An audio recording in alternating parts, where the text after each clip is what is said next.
Hello everyone, एक बार फिर से आप लोगों का स्वागत है आपके अपने यूट्यूब चैनल जीनियस माइंड्स पे। और जैसा कि मैंने वादा किया था कि आज के दिन से आप लोगों के लिए मैं राजस्थान का भूगोल, राजस्थान ज्योग्राफी की लेक्चर सीरीज़ लेकर आने वाला हूँ।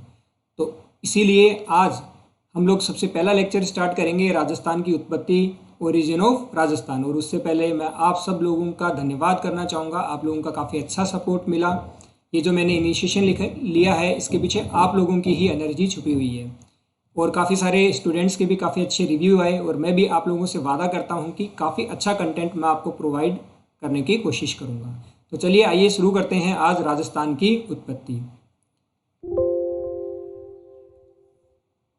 तो आइए देखते हैं राजस्थान की जो उत्पत्ति है, ओरिजिन किस प्रकार हुई। सबसे पहले इसको समझने के लिए आप देखिए, ये जो थर्ड मैप यहाँ पे बना हुआ है, ये आज की प्रेजेंट कंडीशन है। आज आप लोग देख पा रहे हो जो सारे के सारे महाद्वीप हैं, कॉन्टिनेंट्स हैं, वो इस तरह से हैं। तो ये जो कंडीशन है, ये प्रेजेंट यानी वर्तमान की जो कंडीशन है वो तो ये है। ठीक है, इस तरह से ये एशिया है जिसमें इंडिया एग्जिस्ट करता है। ये ऑस्ट्रेलिया, अंटार्कटिका, ये सारे के सारे महाद्वीप आप जानते हो, नॉर्थ अमेरिका, साउथ अमेरिका। ठीक है, लेकिन हमेशा ये सेम सिचुएशन नहीं थी। आज से लगभग 13.5 करोड़ साल पहले मेसोजोइक काल के प्रारंभ की जो बात है यहाँ पे की गई है, उसमें जितने भी ये आप कॉन्टिनेंट्स यहाँ पे महाद्वीप देख पा रहे हो, ये सभी अलग अलग ऐसे ना हो के ये फर्स्ट वाला जो आप मैप देख रहे हो इस प्रकार हुआ करता था। यानी सारे के सारे जो महाद्वीप है, कॉन्टिनेंट्स है, वो एक ही जगह पे थे।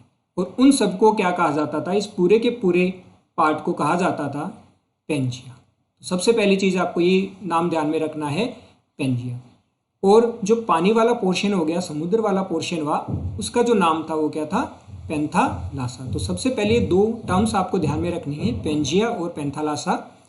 ठीक है, जो पेंजिया है वो कितना 29%, जो टोटल 100% में से आप देखते हो तो 29% पार्ट ये भूमि वाला था, जमीन वाला, और ये 71% पानी वाला। ये स्टार्टिंग में कंडीशन थी। लेकिन जैसे आप लोग जानते हो जो चेंज है वही नेचर का सबसे बड़ा नियम है। तो इस धरती में धीरे धीरे चेंज आते गए। जो करंट्स होती हैं, ओशियन करंट्स होती हैं, सेवनीय धाराएं, उनके चलते ये जो दो पार्ट हैं, उत्तर का जो पार्ट है और दक्षिण का जो पार्ट है, ये दोनों क्या होने लगे, आपस में अलग होने लगे। और इन दोनों के अलग होने के कारण इन दोनों के बीच में जो एक सागर बना, वो कौन सा बना, टेथिस सागर बना। तो ये जो उत्तर का जो भाग है, नॉर्थ का भाग है, इसको नाम दिया गया अंगारा लैंड। और जो साउथ का पार्ट है, दक्षिण का, उसे नाम दिया गोंडवाना लैंड। तो ये ध्यान में रखना है कि पेंजिया अलग होके अब क्या बन गया है, अंगारा लैंड और गोंडवाना लैंड बन गया। तो हमारा जो भारत है वो ये जो गोंडवाना लैंड है इसमें आया। ठीक है, अब हम लोग बात करें कि राजस्थान की उत्पत्ति कैसे हुई, तो उसी प्रकार हुई जैसे भारत की उत्पत्ति हुई। ठीक है, तो भारत की उत्पत्ति पे क्वेश्चन आए या राजस्थान की उत्पत्ति पे क्वेश्चन आए, दोनों के आंसर एकदम सेम होंगे। आइए अब देखते हैं इसके बाद क्या हुआ। फिर यहाँ पे एक और बदलाव हुआ। जैसा आप लोग जानते हैं, जमीन के अंदर कुछ प्लेट्स होती हैं। जैसे भूकंप आता है, हम लोग बोलते हैं ना, जमीन में जो प्लेट है वो क्या हो गई है, खिसक गई है। ठीक है, तो इस तरह से जमीन में काफ़ी बड़ी बड़ी बड़ी प्लेट्स हैं। ये अपने आप में एक अलग से टॉपिक है, टेक्टोनिक प्लेट्स वाला। तो फिलहाल हम लोग केवल ये जानेंगे कि यहाँ दो बड़ी बड़ी प्लेट्स थी। जो टोटल जो प्लेट्स हैं, वो बड़ी जो प्लेट्स हैं, वो मेजर प्लेट्स बोलते हैं, वो 7 है। ठीक है, उन्हीं में से दो प्लेट ये आपके पास है। एक ये जो नॉर्थ वाली ये जो प्लेट है, ये आपकी यूरेशियन प्लेट है और ये आपकी इंडो ऑस्ट्रियन प्लेट है। तो ये यूरेशियन प्लेट और इंडो ऑस्ट्रियन प्लेट क्या हुई, दोनों एक दूसरे की तरफ मूव होती है। ठीक है, जैसे ये जो साउथ वाली है, ये वाला जो पोर्शन है, ये वाला, ये क्या हुआ, नॉर्थ की तरफ मूव होना स्टार्ट हुआ था। ठीक है, और जब ये नॉर्थ की तरफ मूव हुआ तो क्या हुआ, ये दोनों प्लेट्स आपस में टकराई। और जब प्लेट्स टकराती हैं तो क्या होगा, जो भूमि वाला पार्ट होगा, अर्थ वाला, ये क्या हुआ, ऊपर की ओर उठ गया। ठीक है, जब दोनों तरफ से इस तरह से कोई भी प्लेट्स भिड़ेंगी तो ये जो जमीन वाला पार्ट है, ये क्या हो जाता है, इस तरह से ऊपर हो जाता है। और वही कारण होता है माउंटेन्स के बनने का। यानी जो पर्वत आप लोग देखते हो, जो फोल्ड माउंटेन्स जिन्हें हम कहते हैं, वलित पर्वत, उन सभी का जो निर्माण है वो इसी प्रकार हुआ। तो ये जो माउंटेन रेंज बनी, उसी का नतीजा है जो आप लोग जानते हो, अपनी जो हिमालय रेंज है या फिर राजस्थान के जो अरावली पर्वत हैं, ये सभी जो है वो इसी के कारण निर्मित हुई। ठीक है, और जैसे ही ये प्लेट यहाँ पे आई तो ये जो टेथिस सागर वाला हिस्सा है, ये अब यहाँ पे पानी नहीं रहेगा, ठीक है, ये यहाँ से हट जाएगा। ओके, तो उसके बाद क्या हुआ, देखिए जब ये वाला जो पोर्शन है, इंडिया वाला जो पार्ट है, ये जब ऊपर की ओर मूव हुआ, नॉर्थ की तरफ मूव हुआ, तो फिर ये वाली स्थिति धीरे धीरे बनती चली गई। यानी ये नीचे वाला पार्ट देखिए अलग हो गया, अंटार्कटिका आपका यहाँ पे आ गया, ऑस्ट्रेलिया क्या हो गया, यहाँ से देखिए इंडिया से अलग हो गया। जबकि ये भी क्या है, गोंडवाना लैंड का ही हिस्सा हुआ करता था, और ये सभी क्या है, साउथ वाले गोंडवाना लैंड के ही हिस्से हैं। ठीक है, तो फिलहाल हम तो केवल इंडिया और राजस्थान की बात कर रहे हैं। तो इंडिया जो है वो किसका हिस्सा है, गोंडवाना लैंड का हिस्सा है। एक बात तो हमें ये ध्यान में रखनी है। ठीक है, अब यहाँ पे ये देखिए एक नाम लिखा हुआ है। ये जो हमने पूरा का पूरा प्रोसेस पढ़ा है, जो चेंज आया, पहले पेंजिया था, उसके बाद 2 अलग अलग पार्ट हुए, और उसके बाद आज की वर्तमान स्थिति है। इस जो प्रोसेस को, थ्योरी को जो नाम दिया गया है वो कौन सा है, महाद्वीपीय विस्थापन सिद्धांत, यानी कॉन्टिनेंटल ड्रिफ्ट थ्योरी इसको कहा जाता है। किस तरह से विस्थापन हुआ, किस तरह से ड्रिफ्ट आया। ठीक है, और ये जो थ्योरी है ये दी है वैगनर ने। तो ये नाम भी आप यहाँ पे ध्यान रख सकते हो। ये थ्योरी किसके द्वारा दी गई है, वैगनर के द्वारा ये थ्योरी दी गई है। ठीक है, अब देखते हैं इस बात को समझने के बाद। ठीक है, इसमें एक और बात यहाँ पे है कि मेसोजोइक काल। ठीक है, पहले कई सारे काल ये देखो चेंज होते हुए आ रहे हैं। आज अलग काल है, पहले कोई और काल था। ये भी अपने आप में एक टॉपिक है जो हम लोग पढ़ते हैं, जियोलॉजिकल टाइम स्केल। ठीक है, तो मेसोजोइक काल, फिलहाल यही बात ध्यान में रखनी है। मेसोजोइक काल के प्रारंभ में क्या थे, सारे के सारे एक ही जगह पे थे, जिसे हमने देखा कि क्या कहा गया था, पेंजिया कहा गया था। ठीक है, अब आइए इसको समझते हैं हम लोग। राजस्थान की उत्पत्ति की हम लोग बात कर रहे थे। तो राजस्थान की उत्पत्ति उसी प्रकार हुई जैसे भारत की उत्पत्ति हुई। तो ये जो हमारा प्यारा राजस्थान है, ये किससे बना, जीटी से बना। ये इसके लिए एक शॉर्ट ट्रिक है, जीटी आप ध्यान में रख सकते हो। जयपुर में जो गौरव टावर है वो काफ़ी फेमस है, तो उससे आप ध्यान रख सकते हो। राजस्थान का जो निर्माण है वो जीटी से ही हुआ है। ठीक है, अब यहाँ पे जी किसके लिए स्टैंड करता है, जी स्टैंड करता है गोंडवाना लैंड के लिए। ठीक है, और टी यहाँ पे किसके लिए है, टेथिस सागर के लिए। अब देखिए अभी अभी हमने जिक्र किया था कि पहले सारे के सारे कॉन्टिनेंट्स क्या थे, एक ही जगह पे थे। उसमें से क्या हुआ है, यहाँ पे बीच में से ये अलग अलग होने लगे। ये पार्ट नॉर्थ की तरफ जाने लगा और ये साउथ में यानी दक्षिण की तरफ जाने लगा। तो हमने देखा था कि जो इंडिया है वो पहले किसका पार्ट था, गोंडवाना लैंड का ही पार्ट था, और फिर ये जो पार्ट है ये ऊपर खिसका था। ये थ्योरी हमने अभी देखी। तो अगर क्वेश्चन आएगा तो उसका आंसर क्या होगा, अपना गोंडवाना लैंड आंसर होगा। यानी जो अंगारा लैंड है ये ऊपर वाला भाग था, तो अंगारा लैंड जो है उससे राजस्थान का निर्माण नहीं हुआ है। किससे हुआ है, गोंडवाना लैंड से हुआ है। दूसरा, जैसे हमने देखा कि जब दो प्लेट्स आपस में टकराए, यानी ये पार्ट ऊपर की ओर जाके इससे टकराया था। ठीक है, नीचे वाला जो पार्ट है इंडो ऑस्ट्रियन प्लेट जो है, तो फिर यहाँ पे क्या हुआ, टेथिस सागर यहाँ से हट चुका था। और देखिए किस तरह स्थिति हुई, जब दोनों प्लेट्स आपस में टकराई तो हमने क्या देखा, ये किस तरह से माउंटेन्स बन जाता है। तो एक पार्ट जो ऊपर होता है तो कई बार दूसरा जो पार्ट है वो नीचे जमीन में धंस जाता है, और ऐसा ही हुआ था। और उसके बाद धीरे धीरे ये पानी के साथ, नदियों के साथ, ये जो अवसाद होते हैं, सेडिमेंट्स होते हैं, ये आके क्या होते हैं, इस वाले पार्ट में जमा हो जाते हैं।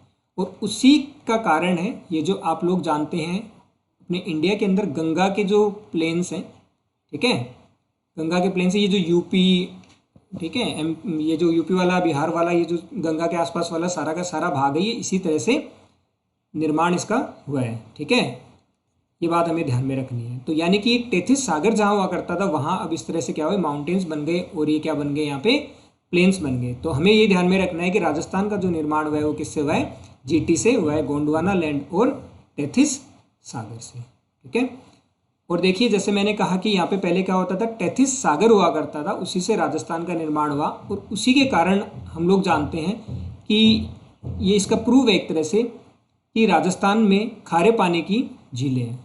ठीक है, ये खारे पानी की झील क्यों है, क्योंकि पहले यहाँ क्या हुआ करता था, समुद्र ही हुआ करता था। ठीक है, खारे पानी की झीलें यहाँ पे पाई जाती हैं, सैलाइन लेक्स जिनको हम लोग कहते हैं, जिसमें आपकी सांभर है, पचपदरा लेक्स है, ये सारी की सारी है।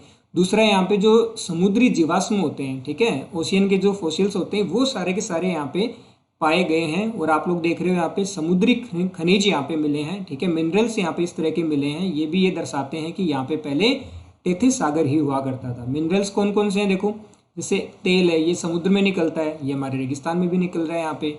ठीक है, नेचुरल जो गैस है,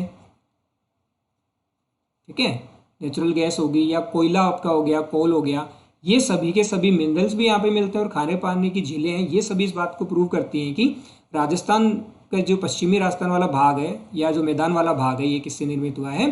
टेथिस सागर यहाँ पे पहले हुआ करता था। ये बातें आपको समझ में आ गई होंगी। अब देखिए, जो राजस्थान है उसको टोटल हम कितने पार्ट्स में बांटते हैं? 4 पार्ट्स में बांटते हैं। ये काफ़ी इंपॉर्टेंट है, ये आगे हम इन चारों पार्ट्स को डिटेल में भी पढ़ते हैं अलग से टॉपिक में। फिलहाल आपको ये भी ध्यान में रखना है। देखिए, ये जो हमारा राजस्थान है, इसको अगर हम जल्दी से बनाना चाहें तो इस तरह से इसको पतंग आकार का बनाना है। शक्करपारा जैसा होता है ना, वैसा शक्करपारा जैसा शेप है अपने राजस्थान का। ठीक है, इसी में क्या है, ये जो बीच में इस वाली जगह पे क्या है? अरावली पर्वत है। ठीक है, जो अरावली माउंटेन्स हैं ये यहाँ पे हैं। ठीक है, और इस अरावली से इस तरफ क्या है? ये आपका जो मरुस्थल वाला क्षेत्र है ये यहाँ पे है। ठीक है, यहाँ क्या है? आपका डेजर्ट है। ठीक है, मरुस्थल है। और ये जो इधर वाला पार्ट है, ये वाला, इन सब जगह क्या है? यहाँ पे पठार है, यानी कि प्लेटू है, जिसे हाड़ौती का पठार भी कहा जाता है। और ये जो बच गया ये वाला जो पार्ट है, ये सारे के सारे क्या हैं? मैदान है। ठीक है, ये सारे के सारे क्या हैं? मैदान है, प्लेन्स जिन्हें हम लोग कहते हैं। इस तरह से राजस्थान को क्या किया है हमने? 4 भागों में इसकी स्टडी की जाती है। ठीक है, अब इनमें से देखिए क्वेश्चन यहाँ पे बन सकता है, तो हमें ध्यान में रखना है कि इसमें से 2 पार्ट कौन कौन से? अरावली पर्वत और हाड़ौती पठार। ठीक है, ये जो आपका अरावली पर्वत वाला पार्ट है ये, और ये जो पठार वाला पार्ट है, ये दोनों का जो निर्माण है ये किससे हुआ है? आपका गोंडवाना लैंड से हुआ है। ठीक है, ये वाला जो पार्ट है आपका, ये और ये दोनों का जो निर्माण है वो किससे हुआ है? गोंडवाना लैंड से हुआ है। और बाकी जो दोनों पोर्शन बच गए, ये मरुस्थल वाला पार्ट बच गया और ये जो मैदान वाला पार्ट है, इन दोनों का जो निर्माण है वो किससे हुआ है? टेथिस सागर से हुआ है। तो ये बातें हमें ध्यान में रखनी है। तो 2 पार्ट आपके टेथिस सागर के हो गए और 2 कौन से हो गए? गोंडवाना लैंड के हो गए। और गोंडवाना जो लैंड है उसको क्या कहा जाता है? काफ़ी स्टेबल होता है ये। ठीक है, क्योंकि ये पुराना पार्ट होता है तो काफ़ी स्थिर होता है। और ये अरावली और जो हाड़ौती है, ये दोनों गोंडवाना लैंड के ही हिस्से हैं। यहाँ तक बात समझ में आई होगी। ठीक है, अब अगर हम भारत के परिप्रेक्ष्य में इसको देखें, इंडिया के रेस्पेक्ट में देखें, तो देखिए जो अपना इंडिया है उसकी भी जब हम आगे स्टडी करने वाले हैं तो इंडिया को भी क्या हुआ? जैसे राजस्थान को अभी हमने देखा 4 भागों में बांटा है, वैसे इंडिया को भी कई भागों में बांट के हम लोग स्टडी करेंगे। जैसे ये सबसे पहले यहाँ पे हिमालयन रेंज है ना, पर्वत हिमालय के बारे में हम लोग पढ़ते हैं यहाँ पे। देन आपके ये जो नॉर्दर्न प्लेन्स है, उत्तरी मैदान, ये उत्तरी मैदान है। और ये थार डेजर्ट है, ये भी इसके साथ ही हम लोग स्टडी करते हैं, सारा उत्तरी मैदान है। और उसके बाद ये क्या है? पेनिनसुलर प्लेटू रीजन, ये पठारी भाग है। ठीक है, प्रायद्वीप पठारी भाग। तो अब आप यहाँ पे और भी पार्ट्स हैं, देखिए कोस्टल रीजन्स की हम लोग स्टडी करेंगे। इस तरह पूरे को बांटा गया, ये आपके आइलैंड्स हो गए। तो फिलहाल हमें ध्यान में रखना है कि इंडिया की जब हम स्टडी करते हैं उसमें उत्तरी जो मैदान है और ये पठारी पार्ट है। तो राजस्थान देखिए इस तरह से, यहाँ पे हमने देखा कि राजस्थान आपका, ठीक है, तो इसमें से कुछ पार्ट हमने अभी देखा, जो अरावली वाला पार्ट है और कौन सा पार्ट? पठार वाला पार्ट है। ये दोनों किसके भाग हैं? पेनिनसुलर प्लेटू के भाग हो जाएंगे। और ये जो आपका मरुस्थल है और कुछ जो प्लेन्स हैं आपके, ठीक है, भरतपुर अलवर वाली साइड, जयपुर, ये सब सारे क्या हैं? आपके प्लेन्स हैं। ठीक है, ये इसके अंदर आएंगे। तो ये मैंने आपको इस मैप के द्वारा समझाने की यहाँ पे कोशिश की है। तो वही यहाँ पे लिखा है, देखिए ये जो अरावली पर्वत और हाड़ौती पठार है, ये वाला जो हिस्सा है ये किसका हिस्सा माना जाता है?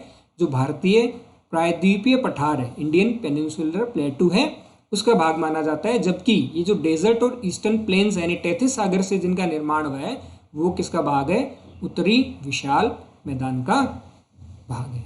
ठीक है, तो ये कहानी है किसकी? राजस्थान किस तरह से उत्पन्न हुआ। तो पहली चीज़ तो जैसे इंडिया उत्पन्न हुआ वैसे ही राजस्थान उत्पन्न हुआ। और उस कैसे हुआ उसके लिए जो थ्योरी दी गई वो किसने दी? वैगनर ने कॉन्टिनेंटल ड्रिफ्ट थ्योरी दी, कि पहले एक ही जगह पे सब थे, फिर कुछ बदलाव आया, टेथिस सागर बीच में आया, अंगारा लैंड ऊपर गया, गोंडवाना लैंड नीचे आया, फिर ये आज की वर्तमान स्थिति है। ठीक है, और उसमें हमने देखा कि 2 पार्ट से मिलकर राजस्थान बना है, गोंडवाना लैंड और टेथिस सागर। और राजस्थान को कुल हम 4 भागों में देखते हैं, ये आगे भी हम लोग पढ़ने वाले हैं। तो 2 भाग गोंडवाना लैंड के और 2 किसके? टेथिस सागर के। ठीक है, और इंडिया के रेस्पेक्ट में हम देखें तो इस तरह से जो 2 भाग है रावली और हाड़ौती, यानी गोंडवाना लैंड वाला हिस्सा किसका माना जाता है? भारतीय प्रायद्वीप पठार का हिस्सा है। और टेथिस सागर यानी मरुस्थल और पूर्वी मैदान इसका हिस्सा है। ठीक है, तो ये राजस्थान के ओरिजिन से लेकर कहानी थी। आज के लेक्चर में इतना ही। होप कि आप लोगों को सारी की सारी बातें समझ में आई होंगी। वीडियो को देख के इस पर कमेंट्स ज़रूर करें, या आप लोग मेरे को पर्सनली भी मेरे व्हाट्सअप नंबर पे मैसेज करके कमेंट कर सकते हैं कि क्या आपको कैसा लगा ये वीडियो और क्या क्या सुधार इसमें किए जा सकते हैं। आपके सजेशन काफ़ी इंपॉर्टेंट होंगे, क्योंकि ऑनलाइन जो कंटेंट है वो मैं आपके लिए पहली बार ही डाल रहा हूँ। तो जल्द ही मिलते हैं नेक्स्ट लेक्चर के साथ। Have a good day, good bye.